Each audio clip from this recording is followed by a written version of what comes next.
Okay, you know how when you were younger, you'd stay up all night and see the sun come up? Yeah, and you'd be like, oh shit, I just played Yeah, Tony Hawk Underground 2 for like 6 hours straight in the middle of the night. right. I see the sun come up or that length of time every single day. So when do you sleep? It's I just just on don't a understand. Do you different, not have a sleep schedule? it's just a different, it's like, it's not for the 24-hour clock. I see. So you I see. So you just like have My, disregarded the my 24-hour clock.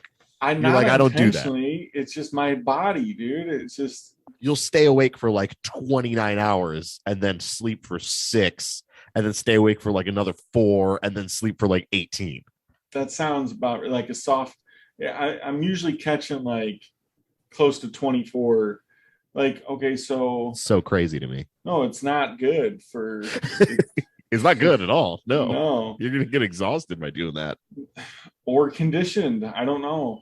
I don't know. That's crazy. Yeah. Especially So especially at your age having that weird of a sleep schedule. Like I feel like the older you get, like the worse that is for you, right? yeah. Yeah, I would have to agree with that. Yeah. Oh no. So like Yeah. every once in a while when it gets too out of hand, I'm like, all right, I gotta make a push and I just gotta try to get it back. So I'll stay up for like a little extra like 28 hours to to time it right to what a normal person like, okay, people go to sleep at 11, 12, whatever. Okay, I guess earlier, whatever. And Uh-huh. I'm just gonna like You fade out, push. You try to push. fade You out for push that so to, you can get there. yeah, push real Okay. hard, like zombify myself for like a little So bit. what are you going to do after we're done recording? I see, I just got an hour and a half of sleep, so I think I might try to push it till like midnight, Oh, that's normal. Yeah. and then I should be completely zonked out enough to get like easy 12 hours. 12 is too many. No, I hibernate. I'm a bear. You're insane. But then again, it's the plan is to get like the full 12 and like to be fully replenished. But with the summer heat, it sometimes I can't even get the full replenishing effects. You need So to I'll go to like like a sleep doctor or something. there'd be nothing for him to do. They'd be like, this guy doesn't fall asleep. Okay. Well, are you ready? You ready to do this one? Yeah, let's knock this one out. How are you feeling about your decision to cover M. Night Shyamalan right now? 2 movies in. No, the second movie is way better than the first one. He's trending up big time. So, Oh, okay. Interesting. Okay. well, for me, it was a half star. You know, it couldn't. Yeah, yeah, yeah. You went straight to hell with that one. He Yeah. could. He could literally could Uh, not have done any worse. and So, yet I do feel that he does. wow, no way. And I think in the future we're gonna cover movies that are worse than Praying with Anger. Oh, okay. No, I'm saying just for this one, for Wide Awake. Yeah, I don't like this one What? at all. Um, But it's still way better than the I first one. guess, yeah, I don't know. I got nothing for this one, man.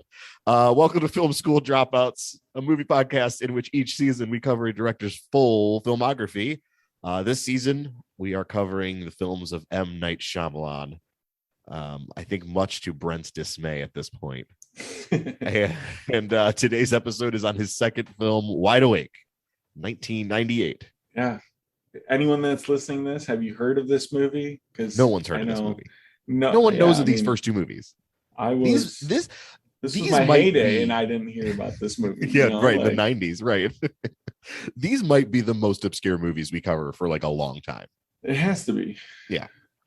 Yeah. Even They're though just this does have 90s superstar Rosie O'Donnell in it. hey I guess we'll talk about Rosie for this episode. That's something, right? We have to, What else right? do we got? My name's James and I'm here with I don't know, like my dead grandpa. I have no energy for this one. I have no like creativity for this fucking movie. I was gonna snore anyway, like, Yeah. because Well, no, you got to stay wide awake. okay. How many All times am I right. going to do that this episode? I don't. What are we on now? Like, Like it's our, 5? I yeah, we're racking them up quick. Woo! Here we go. Well, before we get into Wide Awake, and then immediately out of Wide Awake, why don't we talk some little movies? You got anything coming up? We're recording a lot right now, so it's hard to, in between episodes, it's like, oh, we cram something in here just to have for a little movie segment or whatever. Well, I did see a little movie that fits this Okay. description pretty good. It's from 2020. It's brand new. Yeah, it's brand new. Look at you I but stepping out of the I 90s. know, I know I didn't see it. And this actually was like kind of important to me because it set me on my gaming path. Oh, Sonic the Hedgehog. of course. Sonic. Yes. Yeah, this was Very important. and not only that, but they cast Jim Carrey, who's like, I don't know, Yeah. close to like I don't I doubt to call anyone my idol, but if I just always looked up to Jim Carrey. He's just the man to me. Very important. As freaking Dr. Robotnik. A So I'm weird like, casting choice because I'm he's there so though. spindly and skinny. And Yeah, Dr. Robotnik has got, he's I the mean, Eggman Robotnik's, was yeah, his he's nickname. Robotnik's got little skinny arms and legs, but he got a big old fat body. So Jim Carrey, I just don't think of. But I mean, hey, If they give him like a fat body with his long and like you just said, you like could pull it then off. it kind of looks like it. And Yeah. there's like a little mid-credit scene where he shaves his head and he has a giant goatee. Yeah. So Good he's like stuff. Well, how full did of you like like the movie? I never saw Sonic. I liked it. I I liked heard it it. was, yeah, I heard it was good fun. That movie Yeah. was, completely insane because they revealed that one trailer, and then literally everyone on the planet Earth was writhing in agony, and they were like, "Okay, fine, we'll redesign Sonic," because remember he looked too scary, Yeah, it was and they too just like yeah, creature like he was creepy, yeah, and they gave him like big old cartoon eyes and just made him look how he was supposed to look. yeah, yeah.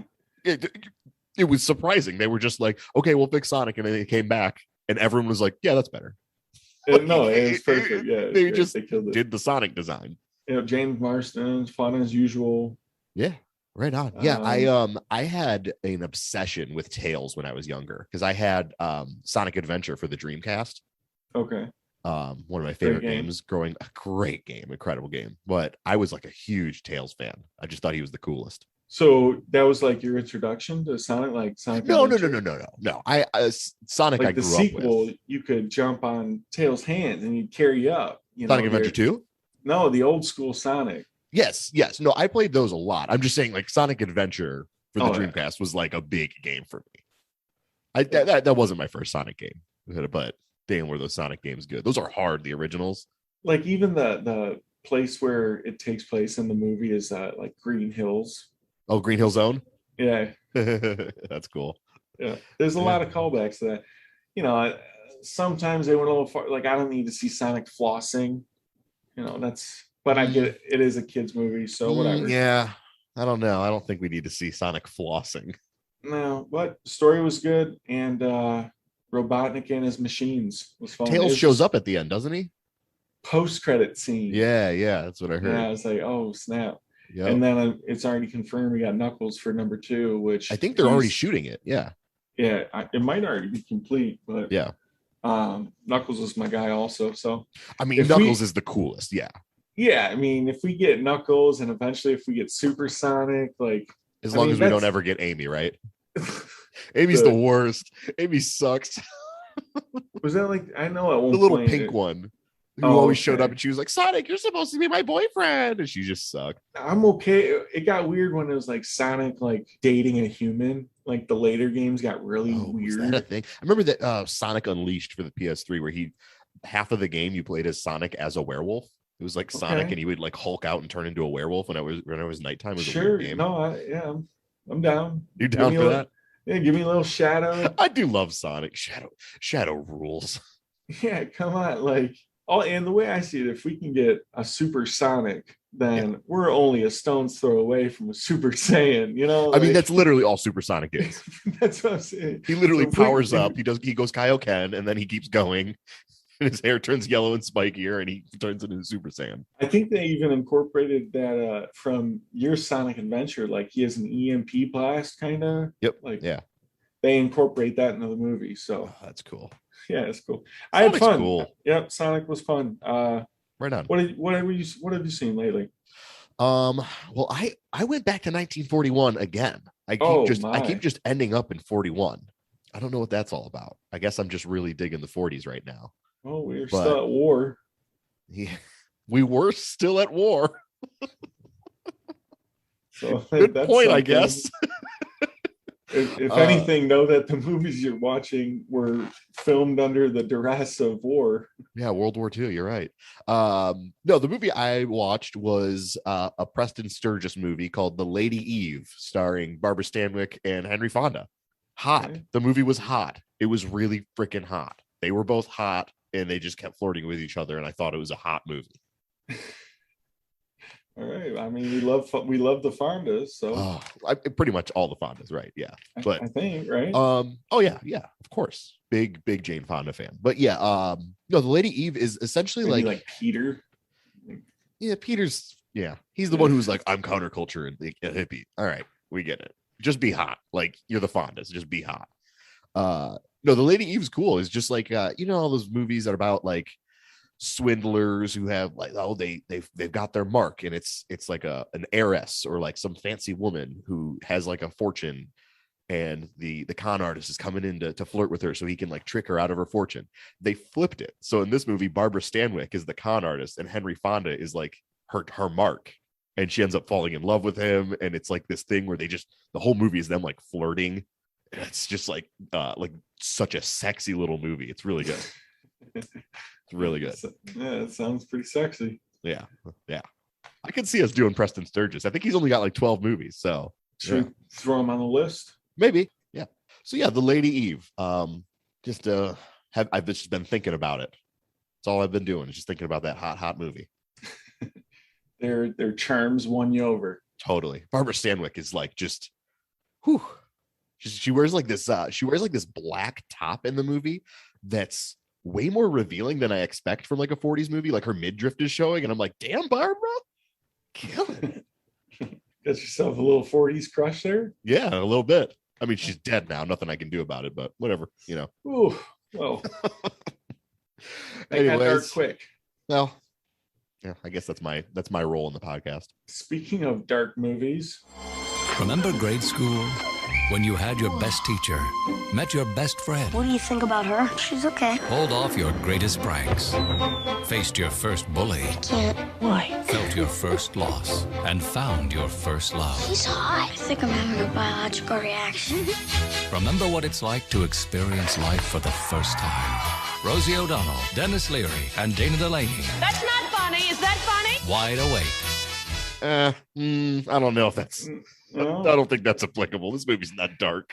Is this a kids movie? What is this movie? Yeah, let's get into it. Let's We're talk about Wide Awake. Wide Shyamalan's second movie, starring a couple kid actors, starring Joseph Cross, and then you got Dennis Leary, Rosie O'Donnell, Robert Loggia, and I'm so sorry I didn't even realize this until it was too late, but Julia Stiles. Yeah. We should talk about Julia Stiles. It's quite a heavy dose of Julia Stiles. No, it's not. She's barely in the movie. You were saying like 2 scenes. No, she gets quite a bit of screen time here. Does she have more than 2 scenes? Yes, she is. So for the listeners at home, this is a little subplot here. We should get into it. I don't know of many actors off the top of my head that I like immediately get angry about. I could probably like think on it. I just know for a fact that Julia Stiles is maybe your least favorite actor on the planet. Yeah. You really hate her. We've talked about this before. You've made it a good point of having you introduced the list of people who have faces you just want to punch. Yes, I did. I made a Facebook post about that a couple of years ago, and I update it every year. I mean, it doesn't even have to be like a thing where you hate them. It's just like you look at their face and you're like, you know what? I kind of want to punch you. Oh, yeah. And I don't know what it is, but I just want to unload on Julia Stiles' face. Yeah, and you just really hate her. Yeah, maybe. It is so funny to me that you hate her so much. Maybe it's because she was so good at playing that the shrew in 10 Things I Hate About You. I think that's the first time She's saw really her. Good in that movie. Like, she made me hate her in that movie. I'm not supposed to, I don't hate the character now anymore because like I'm just matured and like whatever. Sure. But back in the day when I saw it, it was like I was like 10 or something, and I was like, and not she's for just you. a nasty older sister. I don't know. There's been a few things. Oh, and then freaking season 5 of Dexter, where she plays Lumen, and I just is she in there? Yeah, I just, Yeah. you know what? I'm getting worked up. You are getting really. It's great. I'm glad. I'm glad we could do this. No, I don't get it. Like I don't get your animosity towards her, but at the same time, I've never really liked her. Like it's not like a thing where I'm like, what? She's a great actress. How could you say that? She's fine, I guess. I think the best thing she was ever in was the Born Supremacy, and only the Born Supremacy. I think that's the one Bourne movie she's very good at. And aside from that, I don't know. Yeah. No. But it's No, not like I she's just- super successful or anything. She just shows up from time to time. That And, like, thank goodness, because I don't know if, Yeah. if she was like super popular, like I don't know if I Oh, could take God. it. All right. Well, let's. I already again, have a problem like digesting Amy Adams once in a while. hey, now let's not go there. Okay. Yeah, you're right. But yeah, Julia Stiles is in this movie for like 4 minutes total, and like I had She to just warn says what- Brent. She has like it looks like her face has gotten hit with a frying pan. You know what I was Something thinking got about this? Flattened or something. I was thinking about this. She has, and it's not like she looks like this person, but she has the same effect on me that Kevin Costner has, where I'm like, you kind of just look like a raw potato. Like you don't really look like much, like you've just got like really flat features. And What? No, don't group those two together. Kevin Costner is a much better actor for sure, but I'm just and a much more handsome individual. I don't get Just a I don't better get the look- Kevin Costner thing. young Kevin Costner. Yeah, no, he's just always looked like, I don't know. Instead of a movie star, I'm like, I could see that guy like, I don't know, working on a farm somewhere. Like that's just like what he looks like to me. And I like him. I don't have any problem with him. I'm just like, he is the most bland, like of all of the leading men to me. And that is so far from what is he's made a living off of just being pretty and not being talented. Like It's a little rude. He's kind of good sometimes. he is. We can both sit here and say he's the same character in every single movie. He's flat. Absolutely. No, he's only one thing. Yeah, one note. Right. So that means this. That means the range ain't there. So it's got to be those. We're going down a blue rabbit. eyes. It's got to be those pretty blue eyes. No, I'll send you some photos after. We'll talk about it. I know what Kevin Costner looks like. No, not young Costner. I feel Yes, like I do. you're I'm really not, slamming I'm not just him here. I'm not just basing him off of fucking draft day. No, Costner is just like one of those things where every old woman I know loves Kevin Costner, and I go, yeah, okay, I know, I get it, whatever. But then he's not my hot. There's a perfect actor, same generation as Costner, same energy. Honestly, could play pretty much any. They could be interchangeable, but I prefer the other one a little bit more.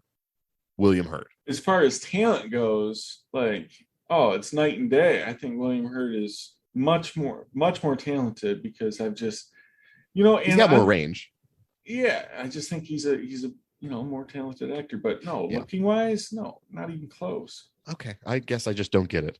I guess I just don't get the whole bland Americana thing. I'm like, all right, William sure. Hurt won Sexiest Man Alive? Like, shame on you. Like, okay, Blake Shelton won Sexiest Man Alive. That award means nothing. Okay, that award means fucking nothing. Diluted. Nick Nolte won Sexiest Man Alive in the 90s. Okay, it's been diluted. Have you seen Nick Nolte in the 90s? Yeah, no, he was a little bit handsome. Like, come on, dude. But he still sounded like this in the 90s. Like, well, they're just judging his photo. They're not judging. What is this tangent we're on? I love this. I don't know. Let's get back though. Okay, so we're covering M. Night Shyamalan. These first two movies, I kind of set it up in our last episode. They're not actually M. Night Shyamalan movies. This one, I guess they are, though. He wrote both of them. It's just his brand hasn't been established yet. He doesn't know what kind of movies he wants to make, right? Yeah, he's kind of critiquing his formula. Like, yeah, you can see he's definitely that's why I said this one's, to me, way better than his first one. You can see him starting to get significantly better with his craft here. I have I'm going to push back against that a little bit. And not that you're wrong, because this movie is from the ground up better than Praying with Anger. Yeah. I think the only difference though is I don't think he's gotten any better. I don't think the movie's any better. I think the only difference is this is a studio movie with real actors. I think if he had the same budget and the same access to real actors that he had with this movie with Praying with Anger, I don't know. I don't know where we would be on that. But yeah, this movie's better to watch because you can rent it in high def and Dennis Leary shows up and you're like, hey, I know that guy. It's just a better viewing experience because of that. Well, yeah, obviously, if I'm getting Dennis Leary and Rosie O'Donnell, like, Yeah, at least every now and then you can look at the TV and be like, oh, hey. no, I Yeah. was entertained by Rosie here. Like, I thought She's kind of good. She has a really good scene in this. like, I think, yeah. she was solid throughout. The scenes where she was supposed to be emotional, she was. The scenes where she was supposed to be reserved, I think Rosie's a good actress. Her range was like, I don't know, it was just good. She was, yeah, it made me miss her. It made me like, oh damn, I forgot she can actually was good, you know. She was good, yeah. And then Dennis Leary as the dad. Dennis Leary, who apparently was only eating sleeping pills while this movie was made, because he's he's so bored the entire movie. Well, no, I just think he's a nice dad figure. It's also just weird when he was the dad in the Sandlot, and he was a great dad, like just like the thing good is, dad. Dennis Leary has a persona. Same, yeah. You know what I mean? Like you know what, like, oh shit, Dennis Leary's here. He's gonna be kind of angry, and like there's gonna be that like kind of boiling rage with Dennis Leary. And then you watch this movie, and it's like, is Dennis Leary on tranquilizers? He's so toned down in this movie. I like it. I'm not saying it's bad. I was just like, you could have gotten fucking any Joe Schmo to play this part. And it's just, I mean, it's nice that Dennis Leary shows up for the reasons I highlighted earlier. Like, Dennis Leary is able to put on this face. It's like the disapproving dad face. Yeah. And he nails it. Yeah. And he's done it in a few roles, and here he like does it throughout the entire movie. Yeah, I just like, I mean, I guess he doesn't really have much to do is the thing. Like, even the scenes he's in, it's just like they're very I don't know. Every time it goes to the parents, it's like, okay, here's a scene with the parents. There's not like any arc with them. The parents, I mean, we can just talk about them because it's kind of minor. There's just throughout the whole movie, there's like they're reacting to their kid, kind of just getting weirder and weirder, asking weirder or tougher and tougher questions, getting more and more out there. And there's a couple moments where they look at each other, Dennis Leary and whoever plays I don't have her name in front of me. Yeah. Right. Anyway, the parents, and they give each other this look, and it's like, I don't know, it's solid. It's just like they sold it. They were like, I just like nothing to me. Nothing in this movie registers. Oh, okay. Like, there's not one scene in this entire movie where I'm just like, oh yeah, I buy the emotion of this scene, and like I'm affected by it. Every scene, I'm just like stone faced, like staring at the screen. Well, I guess we have to talk about the main star, who's played by a child actor, because we haven't covered a movie that has a child actor lead yet. Whoa, I guess you're right. And we're going to cover a lot of movies in this series that have child actors. Like, M. Night is big on, he's very good at working with kids. I mean, Haley Joel Osment, that's supporting, because that's Bruce Willis. I guess it is supporting, but he's like basically the co-lead of that movie. Not like this is lead, like hard lead. Yeah. You're right. Like, I mean, Haley Joel Osment is close though. It is very close. Yeah. Okay. You know what? Let's go through really quick. Kind of. I want to, before we dive into the plot of this thing, I do want to talk about like what this movie is in terms of like, you know, the narrative of M. Night Shyamalan. So it's another autobiographical movie. Like, Praying with Anger is very autobiographical. This movie is even more so. It literally is set at the school that he grew up in Philadelphia. It's not a fictional school in the movie. It's his school that he went to, because M. Night, and I got to imagine this is why his first several movies are so obsessed with faith and religion. But M. Night was raised Hindu, but he went to this Catholic school growing up. And I got to imagine that would fuck with you, right? Like, that would really mess you up if you were at home being taught, you know, to be a Hindu, and then you have to go to school and learn all about the Bible and like all this other stuff. And I'm sure he was probably one of the only, if not the only, Indian kid there. Probably didn't have a great time, you know. And then he ends up going to like an Episcopal church or school when he grows up. Like, the dude's relationship to religion is kind of fascinating to me. Yeah, especially, I mean, at a young age, having like, I mean, I don't know both of them in and out, but I am sure at some points they conflict with each other. So yeah, I'm sure. Being that young and having to deal with that, right, that'd probably be pretty heavy. Yeah, I feel like that would influence you a lot. So that's why his first two movies have dealt with religion hard, and you kind of see themes throughout. Like, one thing in this movie, ironically enough, well, we at this point in time in the podcast, we haven't covered old, but we have covered old. We've covered the yes, we have. But recorded our old epilepsy's episode. back. This is second movie with Yeah, epilepsy. it's true. We're doing back-to-back epilepsy records. Like, Weird. I Yeah. wonder if he had some sort of like friend or something that was epileptic. You know, I think I read an interview a long time in the magazines where he just basically stated that epilepsy is just scary on its own. Wow. So he just is like, that is a horrifying thing. And I like think and cool. sure. I mean, it is scary. I It don't is like very I don't like frightening. seeing people not have control of their body like It's that. kind of scary in this. It's devastating and old. So yeah.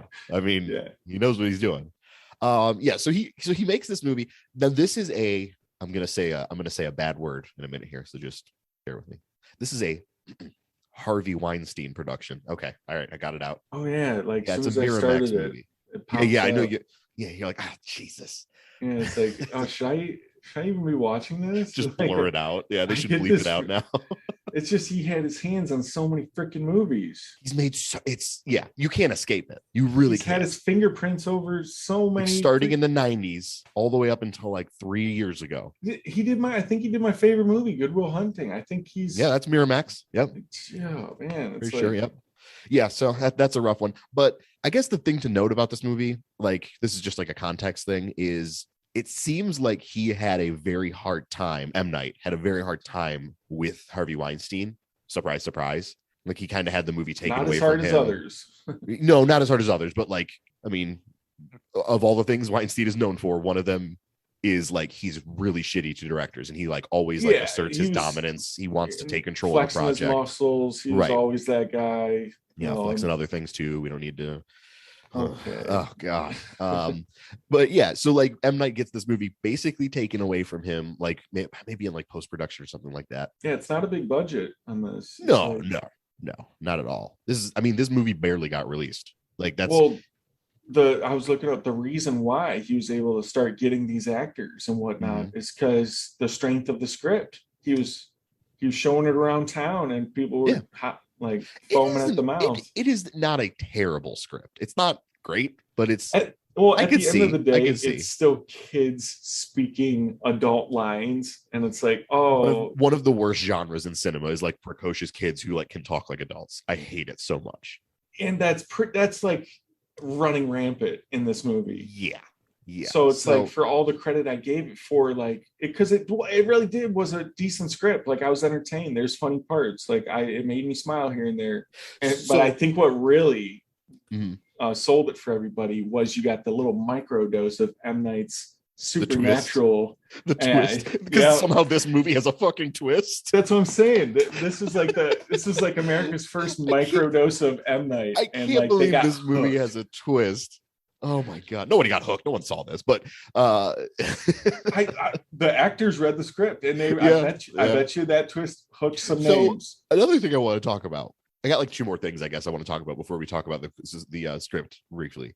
This is a dead genre. This movie, which is and this isn't exactly what I'm going to say, but do you remember all of? And they don't really make them anymore, but the live action inspirational Disney movies, even the live action Disney sports movies. You remember that? That was a whole industry when we were growing up. I feel like if it's got Disney in just as the parent company, there's going to be some sort of inspirational moment. You know what I'm talking about though? Like the kid. Yeah, Homeward Bound. Yeah, the kid, Homeward Bound. Homeward Bound. So this movie sort of feels like it's not a Disney movie, but it sort of feels like it belongs in that camp, except for this is weirdly a dramedy. It's like not a straight up kids comedy. You know, it's not like you're watching like The Little Giants or anything like that.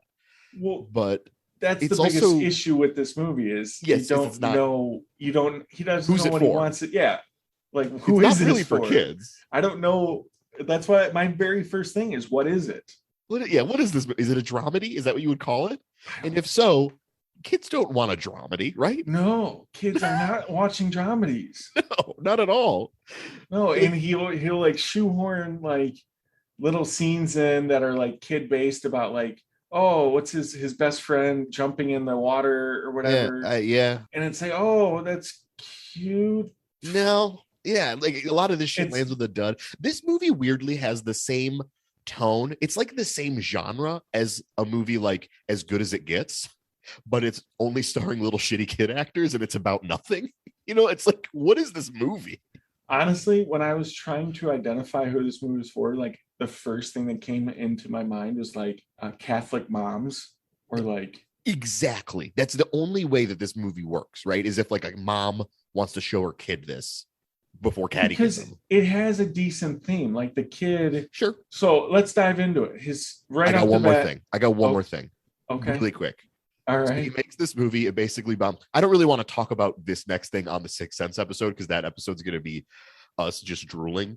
Sure. But this movie, like, he gets it taken away from him. They barely release it. Makes no money at all. Makes no impact at all. Doesn't do anything for his career. Right? Like no one is coming to him after this movie. Like you're the next hot. You know, it's not doesn't hurt him, but it doesn't help him at all. It's a non-starter. So he writes a script after this movie. I see it substantially better than the previous one. Like no, this, it's this is a definitely big better. step forward. It is, but this is not the kind of movie that helps your career. It doesn't hurt your career because it didn't. I mean, it might have lost money because like the movie was barely released, but it's not like anyone saw this. No one knew M. Night's name after this. You know what I mean? It's a non-starter for his directing career. So after this movie, he's like, okay, I got to get some work. So he goes and he writes a script for a little movie called Stuart Little. I don't know if you knew that, but M. Night Shyamalan is one of the credited writers for Stuart Little, the Little Mouse movie. Where Michael J. Fox is the voice of. Correct. Yes. Oh, wow. That's an M. Night joint. He didn't direct it, but he wrote it. Okay, yeah, there's yeah. some good sequences where he's like flying on a paper airplane or something. Yeah, or something like that. Yeah, something like that. or like a paper boat down a sewer. I think I saw that one. Yeah. And then after that, I think essentially what happens is he's like, okay, Weinstein fucked me. I didn't have any control over that movie. I'm never doing that again, this is the origin story of every great auteur. This is what happened to James Cameron. Like this happens to everyone. They have a project that they work really hard on. It kind of gets taken away from them. The studio kind of devours them. And they're like, okay, the next thing I make is going to be so fucking good. And I will not let anyone else have control of it. So he writes the script for Sixth Sense. Everyone in Hollywood is like dying to like give him money to make it. And that's where he really gets kicked off into the stratosphere. The fascinating thing, I actually was reading an article, apparently in like, I think it was like 2013. He said that he actually did a full rewrite on a script that also came out in 1999. He is uncredited, but he said, he's like, I did a pass on that script. I did script work on that. You will never believe this fucking movie. He wrote, uncredited, he wrote She's All That. The Freddie Prinze classic. The classic She's All Freddie That. Prinze Yes. Jr. and Rachel Lee Cook classic. Correct. M. Night had his hands all over that movie. Yeah, I mean, that's a good movie. So His influence. that's great. His influence. But The twist in that one is that Freddie Prinze Jr. can do hacky sack. Those would never act again. Well, Rachel Lee Cook gets Josie and the Pussycats and American Masterpiece later, and God. you're right. Yeah, So this episode is just about making me mad. Josie and the Pussycats, perfect. Oh, it was right up there with Julia Stiles. Should be Julia Stiles and the Pussycats. Yeah, no, that wouldn't be no good. Rachel Lee Cook is so good in that movie. It fits because none of it's good. You're so wrong. Okay, well now that I've gotten all my bullshit out of the way, we can talk about Wide Awake. So Joseph Cross, he's this little precocious kid, and he goes to a Catholic school in Philadelphia, and his grandpa has just died recently, played by Robert Loggia. Yeah, you get a couple of nice scenes with them. He's just showing only in how flashback. Yeah, only in at the very start of the movie. The very, very beginning, in the bedroom, he wasn't alive then. Oh, maybe. Like maybe, the very first scene. Maybe. Most of it's flashback. Right. And anyway, you do get a couple of good scenes. There was one scene I didn't like, and I was just like, this was it the race scene? No, the final scene. Oh god. No, I liked that a lot. What do you mean? Fucking corny. No, what? His grandpa wanted him to finish the race. What scene are you talking about that you didn't like? When he's talking about how he's not really scared. It's actually supposed to be a big scene, but it just felt the scene with them on the bench. Yeah, on the bench Yep. scene. Oh, it fell flat. Yeah. Much Yep. like everything in this movie. I just didn't that scene. I didn't particularly get the connection, but that's pretty much what this story is about. This little kid's connection with his grandpa. His grandpa dies. Well, And let's say what the movie's really about, which I forgot because again, this is my second time watching this fucking movie. I forgot that the actual plot of this movie is little Joseph Cross is trying to literally find God. yeah, It is about a boy trying to find God, not in the spiritual way. He's literally trying to find God to ask him questions. yeah. What is he? He's supposed to be like 6 or something, or Yeah, probably. he's young. It's just He's a super young kid. Yeah, he's super young. First thing I noticed is like this kid has some great face acting for his age. He's a charming little kid. You know, Like he's been in a couple movies. I don't know if you would recognize him, but he's actually not a bad actor now. He was in Lincoln. He has a small part in Lincoln. He has a small part in Mank. He's been acting recently. He's pretty good. Yeah, I mean, I thought for as far as kid actors go, like he was very good. He was not the problem. It was the writing that was given to him. Like I never wanted to hit him. I was just like sometimes he would say shit and I'm like, that sucked so bad what you just said. Well, it's just because it's like, yeah, no 6-year-old kid is going to have that logical fortitude No. So yeah, I get that, but I don't know the theme of it. So he's overcome by sadness of the loss of his grandpa, the closest person to his life. Yep. He spends the rest of the movie looking for God in all different ways. Can't find him over here, can't find him over there. He searches far and wide for God. Nary a sight. Yeah, he's looking all over for God. This kid, he's going to town. Where in the world is God? I don't know. He tries out all these different religions.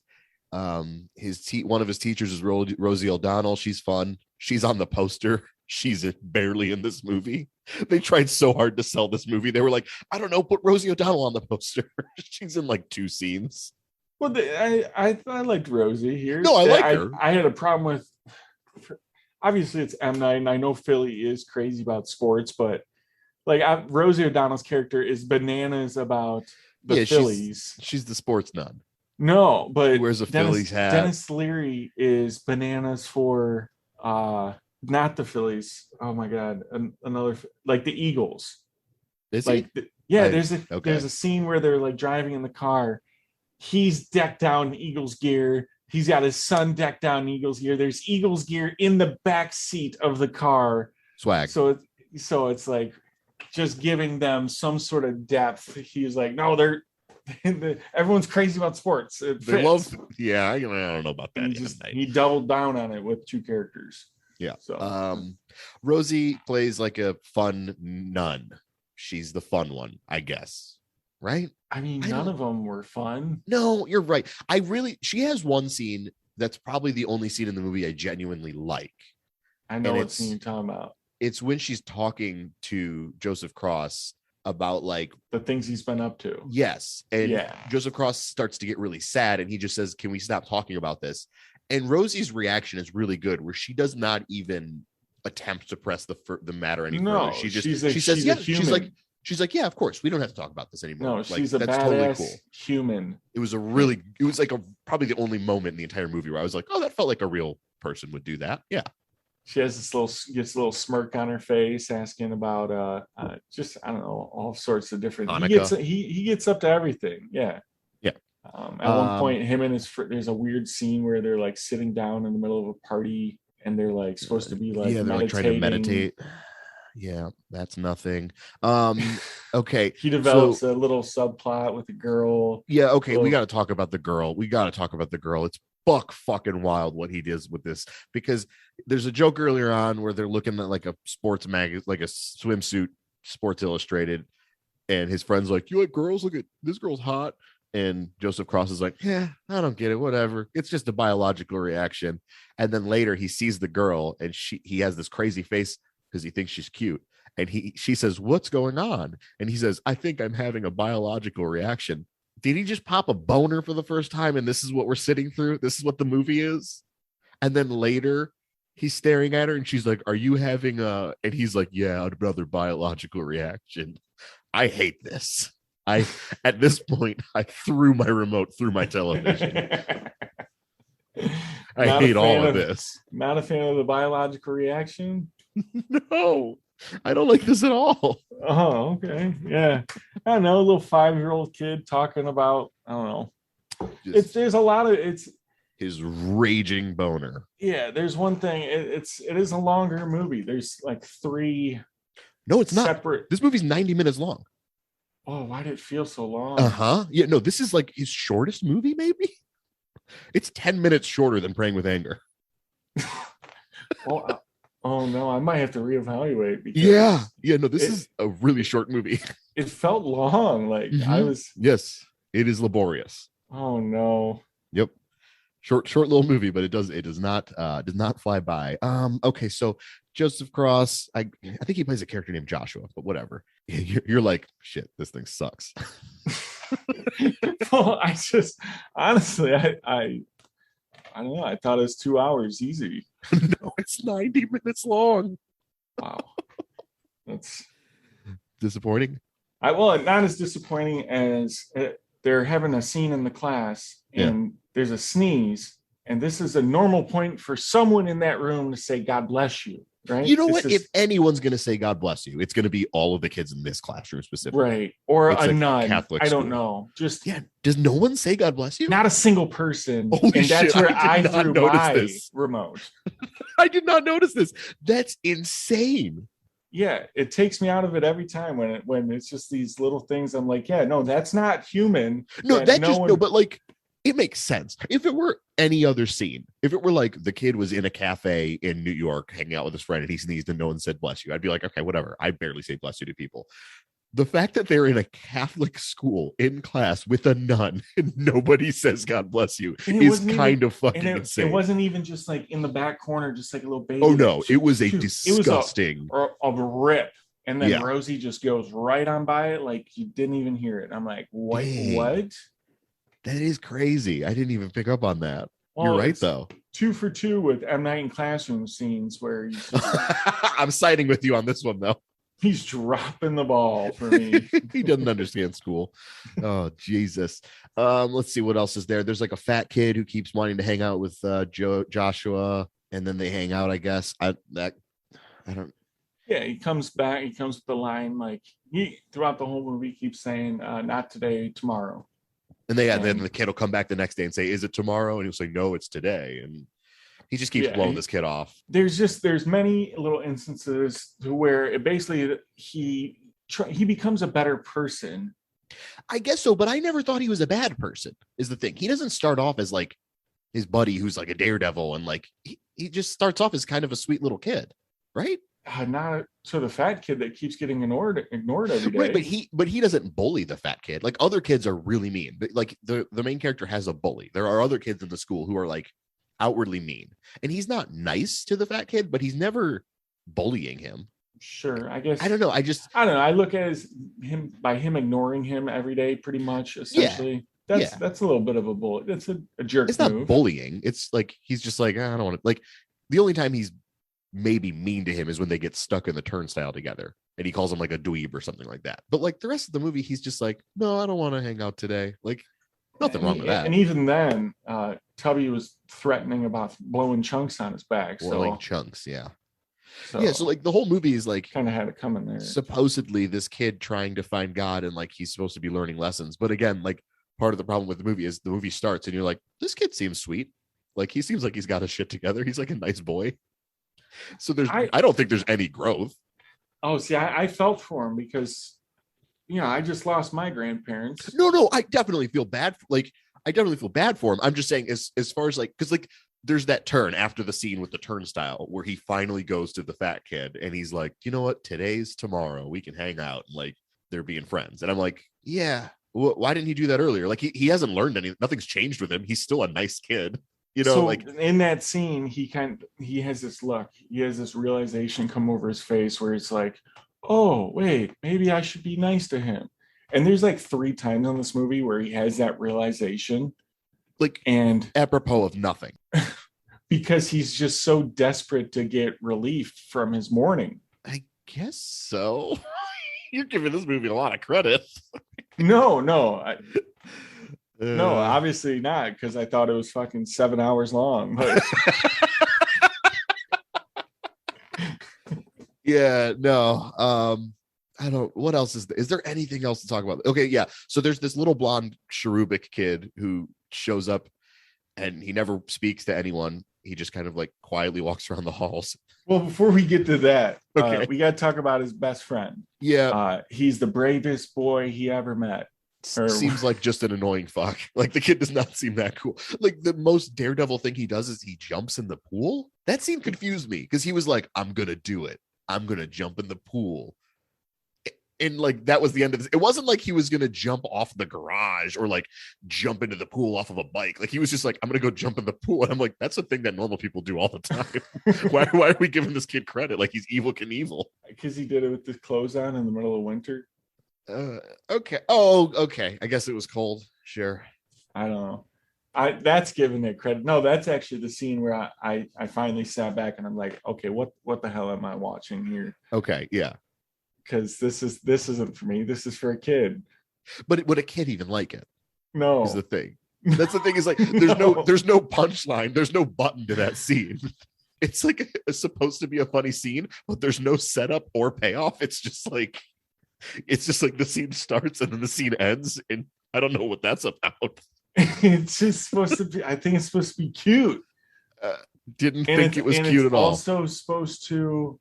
Well, if it's supposed to be anything more than cute, then it completely failed because that's the only thing I took away from it. Yeah, if it was some sort of like his explaining his viewpoint on how badass his little best friend is, because there's this whole plot about how he's so brave and doesn't. Yeah, he's the big daredevil.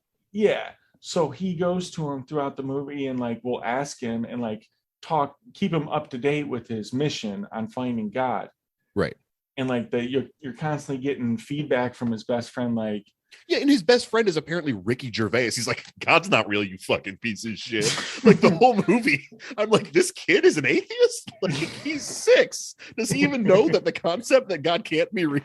Like, yeah, that's weird. He's shitting all over his quest to find God and whatnot. He really is. And with some very adult sounding logic and like pretty much the climax of the movie, like when he's gonna give up, Joshua was gonna give up his mission, whatnot. I think he's at like a breaking point or whatnot. He goes to his best friend's house, who always has to miss class. First off, I was getting major vibes of myself because he was just like not doing well with the test. Like, well, okay, turned out he had headaches and epilepsy. Well, yeah, but M. Night does not set that up well at all, because the whole movie, his best friend is like the goofball daredevil kid, right? You're not supposed to take this kid seriously. Then there's a scene where they're having a test, and fucking Joseph Cross's narration is like, oh yeah, Dave didn't do good on the test because he had one of his can't focus on my test headaches. He says it as if it's like a lie. He says it like as if his buddy constantly has this joke where he's like, oh, I've got a headache, I can't do the test today, ha ha ha. But then you find out like, no, he actually does have headaches and blurry vision. It's because he has severe epilepsy. It's just that's exactly right. You like when the epilepsy scene happens, you're like, what? Wait, oh, he is medically impaired. Oh shit, okay. Well, I did, as soon as he said that the headache or like they can't take test headaches or whatever, I was like, oh, his friend's gonna die and he's gonna have to deal with death again. Oh, I'm glad they didn't go that route. Yeah. Just epilepsy. But at the same time, I was like, oh, wait, maybe this kid. No, I actually did this kid. I did the same thing. This kid's just not paying attention. He's not studying. He's just like me. No, exactly. That's how they present it. They present it like he's like a bad student, not that he has actual epilepsy. Turns out like he actually did have it. Yeah. And that I was just a bad student. Well, you and me both, buddy. And then, his buddy's like, no, God is real because you came and found me when I had epilepsy. So because that of must coincidence. mean God is real. Yeah. Coincidence. And then final scene, the little blonde kid who's been walking around the whole movie shows up again, and it turns out he's like an angel. He's there to tell him that his grandpa's okay in heaven. Was it an angel or was it God? Maybe God. Yeah, I don't know. I just thought because he was a little child, I was just like, oh, he's probably like some little angel messenger or something. And because of that twist, well, I thought because God could take possession of people and like take. You think God can take possession of people? I thought he could channel through people. Can he channel through? I thought that was more of a Satan thing. I thought I've never known God. I thought their abilities crazy each movie. other. You know what would be a crazy movie? An exorcism movie where it's God possessing someone. That would fucking be wild. Has anyone thought to do that? There might be a bit of an outcry on that one. I don't give a fuck. No, it could get made. It could totally get made. It doesn't have to be like a horror movie. It would just be an interesting concept where God possesses someone, and that is like the whole thing. That'd be weird. You've never seen that. He possessed Morgan Freeman and Bruce Almighty. No, he just what? Wait, hold on. No, he just was God. Yeah. You mean he possessed Morgan Freeman in real life so that he could give a heavenly performance in the film Bruce Almighty? That's what I meant to say. That's where you're going. Gotcha. Okay. Yeah. So yeah, Grandpa's okay in heaven. Joseph Cross is, I don't know, happy or something. This movie sucks. I feel really bad about hating this movie because it's just like about a nice boy who misses his grandpa. That's it. Like that's the whole movie. It's just like a sweet little boy who misses his grandpa, and I'm like, fuck this. Well, that's the thing. I think it nails what it's trying to be. Yeah. But it doesn't, like, what it wants to be is an amalgamation of like different genres that don't blend, shouldn't go together. Yeah, exactly. So you're right. The final scene is, he looks back and he sees that the little blonde boy is now missing or gone from the spot that he was. He disappeared. Right. What a twist. And that twist alone is probably why like Rosie signed on. Sure. Yeah. I would actually love to hear why like these different actors signed on for this movie. I feel like this was a hot script and people were kind of It was a hot script. Well, that twist, maybe a good enough square script. Why is Cameron Manheim in this movie? Like, it's just, there's a lot going on in this movie. She plays such a nasty, mean character. Yeah, and at the same time, nothing is going on in this movie. So, she has the scene where every time he's trying to read the speech, and she's like, "Oh, my shoulder's back." Like, let me read. Oh my gosh, I would have snapped on her. Interesting. You're not siding with her when she's giving demands, but you sided with the teacher in Praying with Anger when he was giving demands. Interesting. Very interesting. I'm surprised that you're not like, he needed to put his shoulders back. That's what the teacher said. No, he did everything he was supposed to. Every time she told him to do something, he did it. That's why he's not at fault. She's at fault for being annoying. All right, because she kept coming with command after command. Like, my shoulders are fine. I'm trying to get the speech at eye contact. Like, I'm gonna look down at my page to read also, lady. Like, you're gonna get what I can give you. Like, I get that he's young and he couldn't stand up for himself and whatnot, and it's a nun. And if you're gonna bark order after order after order at me, don't do it with a smile on your face. Ugh. Yeah, no, she's a little cartoonish there. I'm glad I didn't go to Catholic school. Cameron Manheim. Yeah, I got nothing else. You want to do the rating? Cameron Manheim for I don't. Scary Movie 3, the taco scene. Oh my God, that was her. Oh, it's hilarious. Oh shit. You're telling me I can get a little bit of time with this half? Like, the donut and the hot dog. She's got the donut. Yeah. Oh God. We're probably gonna revisit that scene when we do Signs. Okay. You want to do the rating? Let's rate this thing. I'm done talking about it. I'm sick of it. Yeah, I can rate it. Okay, go ahead. You're mulling it over. No, because I was bouncing back and forth, but I'm gonna go ahead and give it a 2 stars. Oh, wow. That's very generous of you. Yeah. Well, I feel like it had an aim what it was trying to do, and to its credit, it hit the target. That target just was very vague and didn't need to be hit.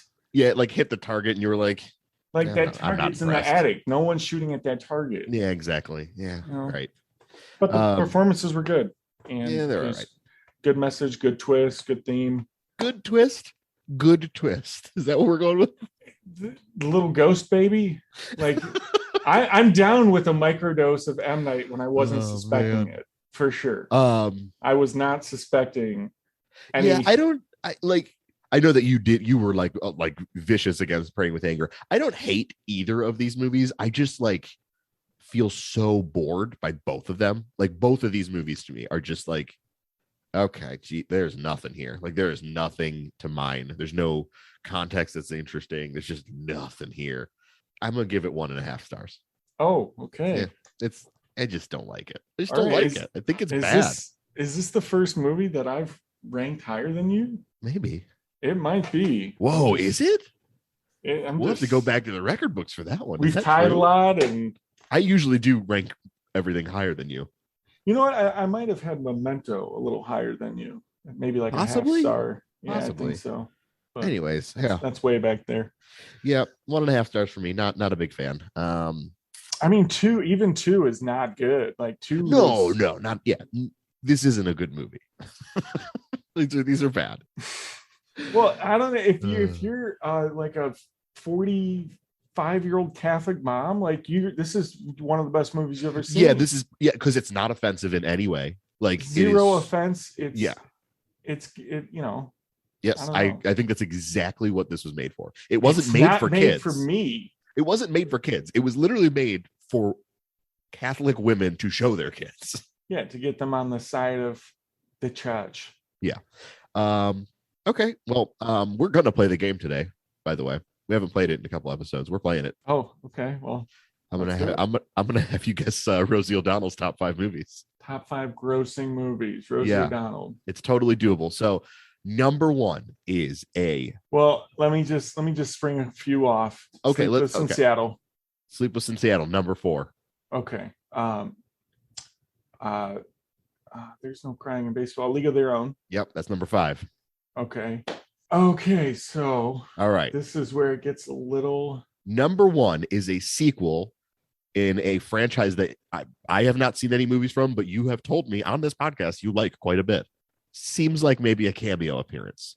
That did nothing for me. It's probably also her most recent movie. It is her most recent movie. It didn't do anything for you? No, those aren't really the hints I thrive off of. Okay. So for this, don't think about her because it seems like this is a cameo appearance. So like knowing that she's in the movie isn't going to help you. Yeah, I mean, as far as Rosie O'Donnell goes, I've pretty much ran the well dry here. So I'm gonna. Okay, so this is a sequel. It's the second movie in a trilogy. You really like this trilogy. I've never seen it. You say it's like a really good, feel-good, fun trilogy. I feel like I've said that about Pitch Perfect. Is it Pitch Perfect? It's Pitch Perfect too. Rosie O'Donnell plays. I think she plays herself. Her role is the View host in Pitch Perfect 2. Oh my goodness. Yep. Maybe because the Bellas are like going to some event. Yeah, no. Yeah. Anyways, that's her highest grossing film, $185 million. Pitch Perfect 2 was? Yeah. I think that's the highest grossing some sort like musical comedy. Is that possible? There's one of the categories where it was number 1. I guess it could be possible. Okay, the second movie is an animated film. Oh, okay. She's like the comic relief animated character. Yeah, no, I can hear her voice. Was she in Fern Gully? You're on the right track. It's that kind. It's set in that kind of world. It's a couple years after Fern Gully. Oh my gosh, I know what it is. Sort of after the Disney Renaissance. Yeah, not like Anastasia. No. Think more Fern Gully. Disney. It's Disney. This is a Disney movie. Yes. Okay. I know. Oh man. God, I can hear her freaking voice. Oh, it's gonna drive you nuts. I love this. I've seen this movie so many goddamn times. Famous soundtrack. Won the Oscar for Best Original Song. Not sure if this movie holds up. Used to watch a lot as a kid. Might be terrible. I don't know. Oh, hit me. You were on the right track with Fern Gully because it's set in like the forest or the jungle. Yeah, I know it is. Come on. Jungle adventure. This is a property that has been remade into millions of different movies. Oh my gosh, it is driving me crazy because I know I've seen it a billion times. I'm gonna keep giving you hints. There was a live action, not remake, because this is just a property, but there was a live action version of this movie starring Dwayne The Rock Johnson. No, wait, no, that's wrong. No, that's the other one. That's not true at all. I think it was one of the SARS guards. Damn it. Peter Oh, Sarsgaard? Tarzan. Tarzan, there it is. Tarzan, that the gorilla. He played Turk, yeah. Turk. All right, number 3. I should have gotten Tarzan way faster. Oh, man. All right, number 3. This is the last one you got to guess. I'm having a blast with this. It is a live action adaptation of an old cartoon show. Oh, the Jetsons. No, think the other one. Oh, because I'm thinking Rosie the Robot. Yeah, no, it's not. It's not set in the future. It's set in the past. Oh, yeah. The Flintstones. There you go. Yep, she plays Betty Rubble in the Flintstones. I know. I saw the first one in theaters. I never saw it. You didn't? No. I do feel like John Goodman is basically perfect casting, though, right? Like, who else could play that? If you say John Goodman, perfect casting, you can fill in the blank. Like, That's seriously. true. It could be anyone. I love him. He's one of the greats. He's one of the greats. We love him. Okay. Wow. All right. Well, we're all done with Wide Awake. Any movies you got? Upcoming movies? Upcoming that? Yeah. So I'm actually or not excited for. Not a new one. This movie has already come out. Came out last year. This movie was a victim of both COVID and Disney's takeover of Fox. So Disney bought Fox and then put this movie on the back burner because it wasn't the kind of movie that they wanted to release. Then COVID hit. So they were like, just dump it. And they like dumped it on some VOD. The movie got no release at all. It's a horror movie. I watched the trailer for it. It looks incredible. It's called The Empty Man. Okay. Got absolutely dumped. Just no one knew it came out because Disney was like, COVID, it's a Fox movie. We're not doing those anymore. Get rid of it, whatever. I was doing some looking up. A lot of people are saying like what a freaking travesty is that it didn't get released because it's really good. So I'm going to watch that probably tonight or tomorrow. But I was looking up the director. His name, I think, is David Pryor. This is his only feature-length film that he's directed. But I was like, let me see what this guy's been up to. So I went and I was looking. He has directed almost every behind-the-scenes making of documentary of all of David Fincher's movies. So he like has been on the set for pretty much every David Fincher movie. So he probably learned a lot of good tricks. Yeah, he picked up working with the master. Yeah. So I'm pretty excited to watch this. The Empty Man. Okay. Well, you got to let me know. I'll report back. It's on HBO Max. So if anyone wants to watch it for free, that's where you can see it. Okay. Well, mine also that I just saw the trailer for is a horror. Ooh. It's coming out September 10th. Here's the thing. So I know you've seen it because it's James Wan. It's his new movie, Malignant. So here's my thing with James Wan. Okay. He makes good movies. The first Conjuring, the first Insidious. The first Conjuring and the first Insidious are bangers. They absolutely slap. They rule. They're great movies. There's a few others. Like he has a Saw? decent. Yeah, the first Saw. Yeah. I have not seen the sequels to either of those movies. You know, he made the second Conjuring, second Insidious. Didn't see those. Saw them both. He did one of the Fast movies, right? Yeah, I think he did Fast 5. I think he's produced a couple of them, but he did direct. Yeah, Fast 5, and then he directed one of the greatest movies ever made, Aquaman. And I'm not saying that facetiously. So my point is that I almost want to cover James Wan just so I can do an episode on Aquaman. That's what I'm saying. Like I would do it. You know what? I would do it. Put him on the list. These movies are not bad. Like most of them are halfway decent. Obviously, they get a little crazy. Yeah. Because I think his first movie was Saw, and then he had 2 duds, like between Saw and like his comeback or whatever, and Fast 5, I guess. Yeah, and even Saw, like as much as I love Saw, there was still some points where like the weird cutting and just like. Well, that movie was made for like less than $1 million. Yeah, sure. Like, I'm down with eventually covering them, but in the meantime, this is a movie that is original horror. Malignant. You know? And it's supposed to. Saw the trailer for it. It looks insane. A woman is having visions of grisly murders, and these murders turn out to be true. Yep. So that means I'm expecting some gnarly kills. Oh yeah. I'm expecting some. Is it like a demon movie? It looks like she's being like possessed or something in the trailer. It's a really good trailer. I do think it is kind of like a demon. Anything with James Wan, he's gonna throw Yeah, in some yeah. demon stuff. Yeah, Like exactly. there's gonna be a demon in there, Yeah. and he makes cool demons, you know. Yeah. And lately, I feel like he's been going a little heavy-handed on the jump scares, annoyingly so. Well, yeah, I mean, even the first Conjuring, like that, that's kind of his bread and butter, isn't it? I know, but I don't know. I mean, Insidious is jump scare heavy. That movie's so scary. There's still a lot of creepy things with like the little kids and like the tiptoe by the way, like just creepy atmosphere that he's good at making. So I'm down to seeing another original horror movie. I'm just hoping he doesn't go too crazy with the jump scares. That's my only concern, but I'm down. Yeah, my thoughts on Malignant are basically the exact same. I'm very happy to see James Wan step away from the DC universe for a second, go back to his roots. It seems like he likes to do that. It seems like he's like, okay, you know what? I did my big Aquaman movie. It was a huge success. Like, you know what? Let me make one for me. Let me like go back and do my thing really quick and make this like scary fucking movie. I think that's cool. Good for him. Definitely prefers horror to action. I think. Even though like Aquaman, the action in Aquaman rules. You know, it just felt like Black Panther, just like a clone of it. You know, it came out after, didn't it? Really? You felt like it was a clone of Black Panther? Yeah. All the underwater stuff in that movie is groundbreaking. Like no one's ever done that. The whole like a outsider like takes, I don't know. It's just I mean, like the story itself is very like fall from grace, and he reclaims the power. And it's very basic. The thing that I think the thing that I love about Aquaman is like how like completely unashamed it is of how dorky it is. Like the movie is so nerdy and so like lore heavy, and it's not like trying to be cool. It's just like, no, fuck it, throw this trident away. We're gonna get an actual trident and put him back in like shimmering gold outfit, and he's gonna like ride a kraken into war, and like there's gonna be all this weird like rules with like the ocean master must reunite the 7 kingdoms so he can become the like.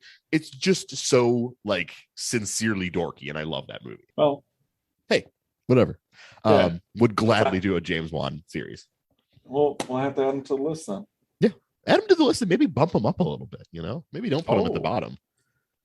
Well, maybe that'll be, what? I'm not going to hold us to it. Maybe like next year we'll do James Wan, like starting in like August, so we can do some horror movies in October and shit. Well, let's, if we're gonna dabble in the horror, we got to hit the classics first. The Carpenter, the Cravens, we got Hitchcocks. We got some before we dive into. Carpenter would be tough. Carpenter would be long. Craven would be really long. I'm gonna make us do Cronenberg. So I love The Fly. The Fly is one of the greatest movies ever. I love it. Period. I was so close to mentioning The Fly 2 as one of the little movies. Nice. Because that director, I forget his name. He's I think he's like one and done. But did you see the sequel to The Fly? I've only seen the first Fly. Okay, The Fly 2 is a good sequel. Really? Yeah. Is Goldblum in it? No. Oh, it's like a different character. Eric Stoltz. Wow. Yeah. Yeah. Okay. Love The Fly. Love that Fly. No, it's solid. It's solid. Both movies are very solid. I remember. No, the Fly. The first Cronenberg one is Fly, obviously a freaking. It's one of my favorite. Like it's maybe my favorite horror movie. Period. Well, like I just love how freaking good is Goldblum? Like Goldblum's seriously. incredible in it. The practical effects are incredible in it, and that movie is so sad. It's so sad. Well, I love it so much. Hopefully, we'll get to cover that one day. So. Oh, we will. Trust me. I'll pull the fucking gun on that one. Like, you just give me some time. We'll get there. For sure. I think we can put a pin or bow on Wide Awake. We're done with Wide Awake. Next week, we will be covering The Sixth Sense. We are going to finally start talking M. Night Shyamalan movies that are his brand that he has created. And he just starts with one of the best movies, like, of that decade, just of the century. It's one of the greats, and I can't wait to talk about it with you. I mean, it's a big one. I mean, it's a big one. Like we mentioned before, you can't come across anyone that doesn't know about the twist. That's global. But we'll talk about it. One of the fascinating things is I think that it has kind of faded into a little bit of obscurity because I don't think the younger people know about this movie. So I think they maybe be able to rediscover it. But We can talk about it. Yeah, I mean, I don't talk to really young people anymore. Well, I so- have brothers who are 10 years younger than me. so- I have brothers who are 10 years younger than me. Oh, there And you like go. both of them were like, I don't really know what that movie is. And I was like, you don't know what the fucking twist is? You got to see this thing. Okay, like, well, dial it down. Don't just give it away. They're gonna go Google it instantly. Like, right, exactly. They're gonna go to TikTok. Jesus. Just got. Yeah. That would make me instantly go to. Okay. Well, next week, we'll talk Sixth Sense. It's the biggest movie of his career. So I can't wait to talk about it. Yeah, pretty excited. Thanks for listening. Thank you so much for listening. My name is James. I'm Brent. And I'm wide awake. Goodbye.